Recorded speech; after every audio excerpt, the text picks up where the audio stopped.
ಏನಿಲ್ಲ ಬೆನ್ನೋ ಏನಿಲ್ಲ ಜನ ಆರಾಮ ಮಾಡ್ಕೊಂಡು ಹೋಗ್ತಾ ಇದ್ದಾರೆ, ಮೀಡಿಯಾದವ್ರು ಹಿಡಿದ್ರೆ ಸಾಕು ಹಿಡ್ಕೊಬಿಡ್ತಾರೆ. ಆತರ ನೇಮ್ ತಗೊಳ್ಳೋ ಅವಶ್ಯಕತೆನೇ ಇಲ್ಲ ಅವ್ರಿಗೆ ಆಲ್ರೆಡಿ ಬ್ರ್ಯಾಂಡು, ಅವ್ರು ಆಲ್ರೆಡಿ ನೇಮ್ ಇರೋರು.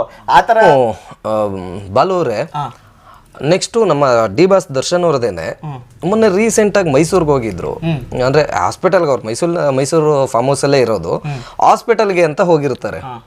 ವಿತೌಟ್ ಇನ್ಫಾರ್ಮೇಶನ್ ನನ್ನ ಮಗಂದಂಗೆ ಆ ಒಂದು ರೋಡ್ನಲ್ಲಿ ಜನಗಳು ಅಬ್ಬರ ಶುರುವಾಗಿ ಹೋಗ್ಬಿಡತ್ತೆ. ಅಷ್ಟು ಜನ ವಿತೌಟ್ ಇನ್ಫಾರ್ಮೇಶನ್ ಹಂಗೆ ಬರ್ತಾರೆ ಅಂತಂದರೆ ಏನು ಅನ್ಸುತ್ತೆ? ಆ ಕ್ರೇಜ್ ಅನ್ನೋದು ಕೆಲವರೆಲ್ಲ ಹೇಳ್ತಾ ಇರೋದಕ್ಕೋಸ್ಕರ ಈ ಒಂದು ಕ್ವಶನ್ ಬರೋದು ಕಾರಣ ಏನಪ್ಪಾ ಅಂದರೆ, ಕೆಲವ್ರು ಹೇಳ್ತಾ ಇರ್ತಾರೆ ದರ್ಶನ್ ಅವರ ಒಂದು ಬಜಾರ್ ಬಿದ್ದೋಯ್ತು, ದರ್ಶನ್ ಸಿನಿಮಾ ಇನ್ನು ಯಾರು ನೋಡಲ್ಲ, ದರ್ಶನ್ ಫ್ಯಾನ್ಸ್ಗಳು ಕಮ್ಮಿ ಆಗ್ಬಿಟ್ಟಿದೆ, ದರ್ಶನ್ ಫ್ಯಾನ್ ಸಂಖ್ಯೆ ಹಂಗಾಗಿದೆ ಹಿಂಗಾಗಿದೆ ಅದು ಇದು ಅಂತ ಅಂದ್ಬಿಟ್ಟು ಬರೀ ಈ ಏನಂತಾರೆ ಈ ಪುಟ್ಕೋಸಿ ಮಾತುಗಳನ್ನೇ ಜಾಸ್ತಿ ಆಡ್ತಾ ಇರ್ತಾರೆ. ಆಯ್ತಾ? ಆ ಪುಟ್ಕೋಸಿ ಮಾತಿಗೆಲ್ಲ ನಾವು ತಲೆ ಕೆಡ್ಸ್ಕೋಬಾರ್ದು. ಬಾಸ್ ಕ್ರೇಜ್ ಯಾವತ್ತೂ ಕಮ್ಮಿ ಆಗಲ್ಲ. ಬಾಸು ಬಿಫೋರ್ ಸಾರಥಿ ರಿಲೀಸ್ ಆಗಕ್ ಮುಂಚೆ ಜೈಲ್ಗೆ ಹೋಗಿದ್ರು, ಸಾರಥಿ ಇಟ್ಟು ಇವಾಗ ಜೈಲಿಂದ ವಾಪಸ್ ಬಂದಿದ್ದಾರೆ, ಡೆವಿಲ್ 100% ಇಟ್ಟು ಬೇರೆ ಲೆವೆಲ್ ಹೋಗುತ್ತೆ. ಸರಿನಾ? ಮೆರೆಸ್ತಾರೆ ಸರ್, ಅದ್ರ ಬಗ್ಗೆ ಮಾತಾಡಂಗೆ ಇಲ್ಲ. ಏನಕ್ಕೆ ಇವಾಗ ಹಾಸ್ಪಿಟ್ಲಿಗೆ ಹೋಗಿರೋ ವಿಷಯ ಹೆಂಗ್ ಗೊತ್ತಾಗ್ಬಿಡ್ತು, ಅಷ್ಟು ಜನ ಹೆಂಗ್ ಬಂದ್ರು, ಅಭಿಮಾನ ಸರ್, ಅವ್ರನ್ನ ಅಷ್ಟು ಫಾಲೋ ಮಾಡ್ತಾ ಇದಾರೆ ಅಂತ ಅರ್ಥ. ಎಷ್ಟು ಇವಾಗ ಎಕ್ಸಾಂಪಲ್ ನಮ್ಮ ಮನೇಲಿ ಒಂದು 5 ಜನ ಇರ್ತೀವಿ, 5 ಜನ ಇವಾಗ ಯಾರ್ಯಾರು ಎಲ್ಲೆಲ್ಲಿ ಹೋಯ್ತಾರೆ ಅನ್ನೋದೇ ನಮ್ಗೆ ಗೊತ್ತಿರಲ್ಲ. ಅದು ಬಾಸ್ ಬಂದ್ಬಿಟ್ಟು RR ನಗರದಲ್ಲಿರೋ ಮನೆ ಅವ್ರು ಎಲ್ಲೋಯ್ತಾರೆ ಅಂದ್ರೆ ಅಷ್ಟು ಅವ್ರನ್ನ ಇನ್ಡೆಪ್ತ್ ತಗೊಂಡಿದ್ದಾರೆ ಅಂತ ಅರ್ಥ. ಇನ್ಡೆಪ್ತ್ ತಗೊಂಡಿದ್ದಾರೆ, ಅವ್ರನ್ನ ಅಭಿಮಾನ, ಅವ್ರ ನಮ್ಮನೆ ಮಗ ಅಂತ ಸ್ವೀಕಾರ ಮಾಡ್ಬಿಟ್ಟಿದ್ದಾರೆ. ಅವ್ರೊಂದು ಹಾಸ್ಪಿಟ್ಲಿಗೆ ಹೋಗ್ಲಿ, ಅವ್ರು ಎಲ್ಲೇ ಹೋದ್ರು ಅವ್ರ ಹಿಂದೆ ಫಾಲೋ ಮಾಡ್ತಾರೆ. ಅದು ಫಾಲೋ ಮಾಡೋ ಒಂದು 4 ಜನ ಫಾಲೋ ಮಾಡೋದು 40 ಜನ ಕೇಳ್ತಾರೆ, 40 ಜನ 400 ಜನ ಕೇಳ್ತಾರೆ, 400 4 ಲಕ್ಷ ಜನ ಆಗುತ್ತೆ. ಹಿಂಗೆ ಸ್ಪ್ರೆಡ್ ಆಗುತ್ತೆ. ಬಾಸ್ ಅಭಿಮಾನ ಅಷ್ಟಿರುತ್ತೆ. ಓಕೆ, ನೀವು ಡೆವಿಲ್ ಬಗ್ಗೆ ಏನ್ ಹೇಳ್ತೀರಾ? ಯಾಕೆಂದ್ರೆ ನೋಡುಗರು ಕ್ಯೂರಿಯಾಸಿಟಿ ಕಾಯ್ತಾ ಇರ್ತಾರೆ, ಏನ್ ಹೇಳ್ಬಹುದು ಇವರು ಬಜಾರ್ ಬಾಲು ಅವರು ಅಂತ. ನೀವೇನ್ ಹೇಳ್ತೀರಾ ಡೆವಿಲ್ ಬಗ್ಗೆ? ಸರ್, ಡೆವಿಲ್ ಒಂದು ಮೇಕಿಂಗ್ ವಿಡಿಯೋ ತರ ಯಾವ್ದೋ ಒಂದು ಬಿಟ್ಟಿದ್ರು ಸರ್ ಅವ್ರದ್ದು ಬಾಸ್ದು. ಅದೊಂದು ಮೇಕಿಂಗ್ ವಿಡಿಯೋ ಸಾಕು ಸರ್. ಡೆವಿಲ್ ಹೆಂಗಿದೆ, ಹೆಂಗ್ ಬರ್ಬೋದು, ಹೆಂಗ್ ತೋರಿಸ್ಬೋದು. ಮಿಲನ ಡೈರೆಕ್ಟರ್ ಅನ್ಸುತ್ತೆ ಅಲ್ವಾ? ಮಿಲನ ಡೈರೆಕ್ಟರ್ ಅದು ಫ್ಯಾಮಿಲಿ ಸಬ್ಜೆಕ್ಟ್ ಮಾಡಿದವರು ಏನು ಈ ತರ ಮಾಡೋರೆ ಅಂತ ನನಗೆ ಶಾಕ್ ಆಗೋಯ್ತು. ಆಕ್ಚುಲಿ ಡೆವಿಲ್ ಬೇರೆ ಲೆವೆಲ್ ಇರುತ್ತೆ ಬಿಡಿ ಸರ್. ಹೊಸ ಆವಿಷ್ಕಾರಗಳನ್ನ ತಂದಿರ್ತಕ್ಕಂಥದ್ದು ನಮ್ಮ ಕರ್ನಾಟಕಕ್ಕೆ ಮೊದಲನೇ ಬಾರಿಗೆ ಹೊಸ ಆವಿಷ್ಕಾರಗಳನ್ನ ತಂದಿರ್ತಕ್ಕಂಥ ಆ ಮೂವಿಗೆ, ಪರ್ಟಿಕ್ಯುಲರ್ ಡೆವಿಲ್ ಮೂವಿಗಲ್ವಾ, ಬೇರೆ ಲೆವೆಲ್ ಹೋಗುತ್ತೆ ಸರ್. ಆ ಸಿನಿಮಾ ಬಗ್ಗೆ ಮಾತಾಡಂಗೆ ಇಲ್ಲ. ಆಮೇಲೆ ನಮ್ಮ ದರ್ಶನ್ ಸರ್ ಯಾವ ತರ ಸಿನಿಮಾಗಳು ಮಾಡ್ಬೇಕು ಅಂದ್ರೆ, ಇವಾಗ ಮುಂಚೆ ಮಾಡ್ತಾ ಇದ್ರು ಕಲಾಸಿ ಪಳ್ಯ, ದತ್ತ, ಇದ್ರಲ್ಲೆಲ್ಲ ಕಾಮಿಡಿನೂ ಕಲಾಸಿ ಪಳ್ಯ ಇದ್ರಲ್ಲೆಲ್ಲ ಒಂದಷ್ಟು ಕಾಮಿಡಿ ಅವರು ಮಾಡ್ತಾ ಇದ್ರು, ಮಾಡ್ತಾ ಇದ್ರು. ಆಮೇಲೆ ದತ್ತದಲ್ಲಿ ಕಳ್ತನ ಮಾಡೋದು, ಈ ತರ ಒಂದಷ್ಟು ಕ್ಯಾರೆಕ್ಟರ್ಗಳನ್ನ ಇನ್ನು ಮತ್ತೆ ಮಾಡ್ಬೇಕು ಅಂತ, ಮತ್ತೆ ನೋಡ್ಬೇಕು, ಆ ತರ ಒಂದು ಪಾತ್ರಗಳಲ್ಲಿ ನೋಡ್ಬೇಕು ಅಂತ ನಾವು ಆಸೆ ಪಡ್ತೀವಿ. ಇನ್ನು ನೀವು ಕೇಳಿದ್ದಕ್ಕೆ ಇದು ಕಪಾಲಿ ಅನ್ನೋದು ಒಂದು ಸಿನಿಮಾ ಇತ್ತು. ಅಂದ್ರೆ ದರ್ಶನ್ ಅವ್ರದ್ದು ಸಿನಿಮಾ ಮುಹೂರ್ತ ಎಲ್ಲ ಆಗತ್ತೆ, ಅದಿದ್ದಕ್ಕಿದ್ದಂಗೆ ಓಲ್ಡ್ ಆಗತ್ತೆ. ಕಪಾಲಿ ಅನ್ನೋ ಟೈಟ್ಲೇ ಹೆಂಗಿದೆ ಸರ್ ಅದು. ಕಪಾಲಿ ಅನ್ನೋ ಟೈಟ್ಲು ಇವಾಗ ಏನಾರು ಅಕಸ್ಮಾತ್ ಕಪಾಲಿ ಅನ್ನೋ ಸಿನಿಮಾ ಬಂತು ಅಂತಂದ್ರೆ, ಆ ಕಪಾಲಿ ಥಿಯೇಟರ್ ಓನರ್ ಇದ್ರಲ್ಲ, ಆ ಬಿಲ್ಡಿಂಗ್ ಸ್ಮ್ಯಾಶ್ ಮಾಡಿ ಇನ್ನೊಂದು ಅದೇ ಜಾಗದಲ್ಲಿ ಕಪಾಲಿ ಥಿಯೇಟರ್ ಓಪನ್ ಮಾಡ್ತಾರೆ. ಹಂಗಿರುತ್ತೆ ಆ ಸಿನಿಮಾ ಏನಾರು ರಿಲೀಸ್ ಆಗ್ಬಿಟ್ರೆ ಆ ಲೆವೆಲ್ಗೆ ಇರುತ್ತೆ ಕ್ರೇಜ್. ಕಪಾಲಿ ಟೈಟ್ಲ್ ಹೆಂಗಿದೆ ಸರ್ ಅದು, ಮೈ ರೋಮಾಂಚನ ನೋಡಿ ಸರ್, ಗೂಸ್ ಬಂಪ್ಸ್. ಹಿಂದೆ ಒಬ್ಬ ಕಪಾಲಿ ಅಂದ್ಬಿಟ್ಟು ವಿಲನ್ ಇದ್ದ, ಆ ನೇಮ್ ಇದೆಯಲ್ಲ ಸರ್, ಅದು ಕಪಾಲಿ ಅಂತ ಕೇಳ್ತಾ ಇದ್ರೆ ನಮ್ಗೆ ರೋಮಾಂಚನ ಆಗ್ತಾ ಇದೆ ನೋಡಿ, ಕೂದಲುಗಳೆಲ್ಲ ಹೆಂಗ್ ನಿಂತ್ಕೊಂಡವೆ. ಹೌದು. ಅಂದ್ರೆ ಇನ್ನೊಂದು ವಿಚಾರ, ಸ್ಟಾರ್ಸ್ಗಳ ಬಗ್ಗೆ, ಎಲ್ಲಾ ನಟರುಗಳ ಬಗ್ಗೆ, ನಾನು ಯಾವುದೇ ಪ್ರತ್ಯೇಕವಾಗಿ ಒಬ್ರು ನಟರ ಅಂತಲ್ಲ, ಈಗ ಫಾರ್ ಎಕ್ಸಾಂಪಲ್ ಹೆಂಗಾಗೋಗ್ಬಿಡುತ್ತೆ ಅಂದ್ರೆ ಅವ್ರನ್ನ ತುಂಬಾ ಹೈಲೈಟ್ ಮಾಡಿನೇ ಕತೆ ಬರೀತಾ ಇರ್ತಕ್ಕಂಥದ್ದು. ನೀವ್ ಹೇಳಿದ್ರಿ ದತ್ತ, ಸುಂಟರಗಾಳಿ, ಮತ್ತೆ ಇದು ಕಲಾಸಿಪಾಳ್ಯ, ಇದ್ರಲ್ಲೆಲ್ಲ ರೌಡಿಸಮ್ನು ತೋರಿಸಿದ್ದಾರೆ, ಅವರ ಒಂದು ಕಾಮಿಡಿ ಸೆನ್ಸ್ನು ತೋರಿಸಿದ್ದಾರೆ. ಓಕೆನಾ? ಅವರ ಆಕ್ಷನ್ ಸೀನ್ಸ್ಗಳು ಎಲ್ಲ ಪ್ರತ್ಯೇಕವಾಗಿ ಒಂದು ಸಿನಿಮಾದಲ್ಲಿ ಮಿಕ್ಸ್ ಮಸಾಲ ಹಾಕಿ ರುಬ್ಬಿ ಕೊಟ್ಟಿದ್ರು, ಆಗ ಕೊಡ್ತಾ ಇದ್ರು. ಈಗ ಏನಾಗುತ್ತೆ, ಓನ್ಲಿ ಫಾರ್ ಅಂದ್ರೆ ಓನ್ಲಿ ದರ್ಶನ್ ಅವ್ರ ಅಂತಾನೆ ಅಲ್ಲ, ಈಗ ಸುದೀಪ್ ಅವ್ರ ಅಂತ ತಗೊಳ್ಳೋದಕ್ಕೆ ಹೋದ್ರು ಕಿಚ್ಚ ಹುಚ್ಚ, ಯಾವ್ದಿದು ಕಿಚ್ಚ ಹುಚ್ಚ ಅಂತ ಸಿನಿಮಾ ಬಂತು, ಮತ್ತೆ ಹುಚ್ಚ ಅಂತ ಸಿನಿಮಾ ಬಂತು, ಸ್ವಾತಿ ಮುತ್ತು.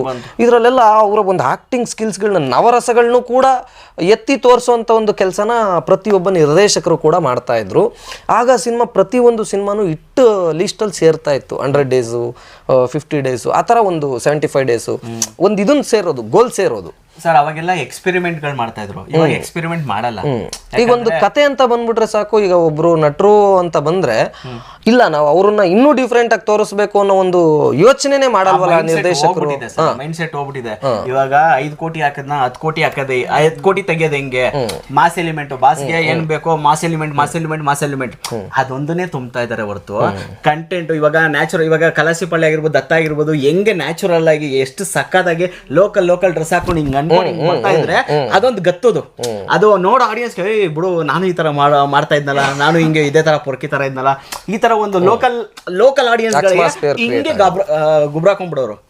ಆ ತರ ಇತ್ತು ಅದು ಟ್ರೆಂಡ್.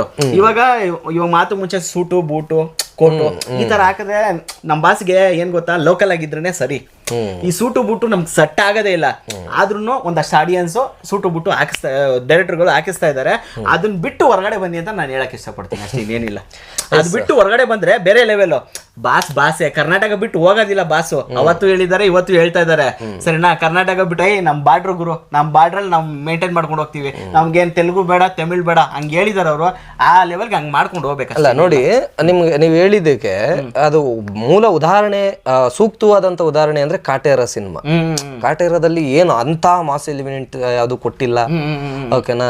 ನೆಕ್ಸ್ಟ್ ಅಷ್ಟು ಹೈಲೈಟ್ ಆಗಿ ಅವ್ರನ್ನ ಏನು ಕಾಸ್ಟ್ಯೂಮ್ಸ್ ಹಾಕಿ ಇನ್ನೊಂದು ಮತ್ತೊಂದು ತೋರಿಸಿಲ್ಲ. ಆದ್ರೂ ಸಿನಿಮಾ ಬಹಳ ಅದ್ಭುತವಾಗಿ ಓಡ್ತಲ್ಲ. ಅದೇ ಬೇಕಾಗಿರೋದು.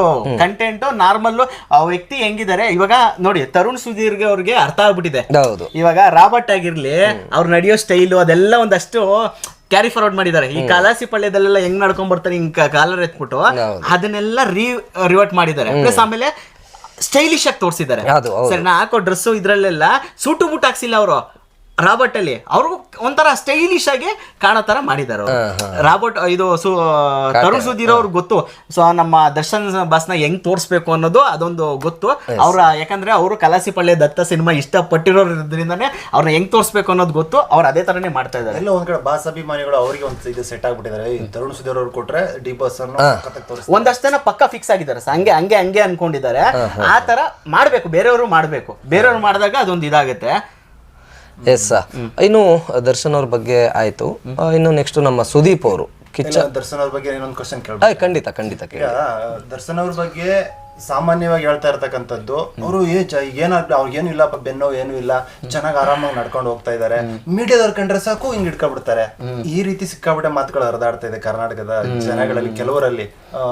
ನಿಮ್ಗೆ ಏನ್ ಅನ್ಸುತ್ತೆ ಸರ್? ಸರ್ ಆ ತರ ಮಾಡಂಗಿದ್ರೆ ಅವ್ರು ಏನಕ್ಕೆ ಮಾಡ್ತಾರೆ? ಇವಾಗ ಪಬ್ಲಿಕ್ ಅಲ್ಲಿ ಏನೋ ಆ ತರ ನೇಮ್ ತಗೊಳ್ಳೋ ಅವಶ್ಯಕತೆನೇ ಇಲ್ಲ ಅವ್ರಿಗೆ ಆಲ್ರೆಡಿ ಬ್ರ್ಯಾಂಡು, ಅವ್ರು ಆಲ್ರೆಡಿ ನೇಮ್ ಇರೋರು. ಆ ತರ ಪೋಟ್ರೆ ಮಾಡ್ಕೊಳ್ಳೋ ಅವಶ್ಯಕತೆನೇ ಇಲ್ಲ. ಹಾಸ್ಪಿಟ್ಲಿಗೆ ಹೋಗ್ತಾ ಇದ್ದೀನಿ, ಅಯ್ಯೋ ನೋವು ಅಯ್ಯೋ ಪೇಯ್ನು ಅನ್ನೋ ಆ ನಾಟಕ ಬೇಕಾಗೇ ಇಲ್ಲ. ಆ ಡಿ ಬಾಸ್ ಅನ್ನೋ ಹೆಸರು ಇದೆಯಲ್ಲ, ಅದೇ ಒಂದು ಬ್ರ್ಯಾಂಡು.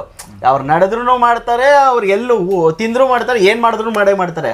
ಅದೊಂದು ಹೆಸರು ಮಾಡಿ. ಅಲ್ಲ, ದರ್ಶನ್ ಅವ್ರು ಏನಾದ್ರು ಬೇಲ್ ಕ್ಯಾನ್ಸಲ್ ಆಗ್ಬಿಡುತ್ತಂತ ಏನೋ ಡ್ರಾಮಾಗಳು ಯಾರು ಮಾಡ್ತಾ ಇದಾರ ಅಂತ? ಬೇಲ್ ಕೊಟ್ಟಾಯ್ತಲ್ಲ ಸರ್, ಇನ್ನೇನ್ ಕ್ಯಾನ್ಸಲ್ ಆಗುತ್ತೆ? ಚಾನ್ಸೇ ಇಲ್ಲ. ಬಾಸ್ ಬಂದಾಯ್ತು, ರೆಗ್ಯುಲರ್ ಬೇಲ್ಗೆ ಅದು ಸಂಬಂಧ ಪಡಲ್ಲ ಅನ್ಸುತ್ತೆ. ಇಲ್ಲ ಬಂದಾಯ್ತು, ಸಿಕ್ಕಾಯ್ತು, ಮುಗಿದೋಯ್ತು ಕತೆ. ಅದು ಅಷ್ಟೇ, ಹಳೆ ಕತೆ ಆಯ್ತು. ಇವಾಗ ಏನಿದ್ರು ಹೊಸದು, ಡೆವಿಲ್ ಕಪಾಲಿ, ನೆಕ್ಸ್ಟ್ ಕಪಾಲಿ ಬೇಕು. ಅಲ್ಲ, ಈಗ ಅವ್ರಿಗೆ ಬೆನ್ನು ಇಲ್ಲ ಅಂತಂದ್ರೆ, ಈಗ ಇದ್ರ ಫಾರ್ಮ್ ಹೌಸ್ ಅಲ್ಲೂ ಕೂಡ ಬೆನ್ನು ಇಟ್ಕೊಂಡೇ ಓಡಾಡ್ತಾ ಇದ್ರು ಅಲ್ವಾ ಸರ್? ನೋವಿಲ್ದೇನೆ ಯಾರು ಸರ್ ಸುಮ್ನೆ ಡೋಗಳು ಮಾಡ್ಕೊಂಡು ಯಾರು ಸರ್ ಮಾಡ್ತಾರೆ ಸರ್? ಆತರ ಡೋಗಳು ಮಾಡಂಗಿದ್ರೆ ಮೀಡಿಯಾದವ್ರು ಬೈತಾನೆ ಇರ್ಲಿಲ್ಲ ಅವರು. ಏನ್ರಿ ಮೀಡಿಯಾ ಶಾರ್ಟ್ ಆಗಿ ಏನ್ ಕಿತ್ಕೋತೀರಾ, ಅದೆಲ್ಲ ಬೈತಾನೆ ಇರ್ಲಿಲ್ಲ ಅವರು. ಸರಿನಾ? ಅವ್ರು ಯಾರಿಗೂ ಎದ್ರೋದಿಲ್ಲ. ಫಸ್ಟ್ ಆಫ್ ಆಲ್ ಎದ್ರೋದಿಲ್ಲ. ಎದ್ರಂಗಿದ್ರೆ ಆ ಥರ ಎಲ್ಲ ಮಾಡೋದು ಇಲ್ಲ. ಅವ್ರು ತಲೆ ಕೆಡ್ಸ್ಕೊಳ್ಳೋದು ಯಾರಿಗೂ ಎದ್ರಲ್ಲ ಅವರು. ಬಾಸೆ. ಹೌದು. ಇನ್ನು ದರ್ಶನ್ ಅವ್ರ ಬಗ್ಗೆ ಹೇಳಿದ್ರಿ ಭಾಳ ಅದ್ಭುತವಾಗಿ.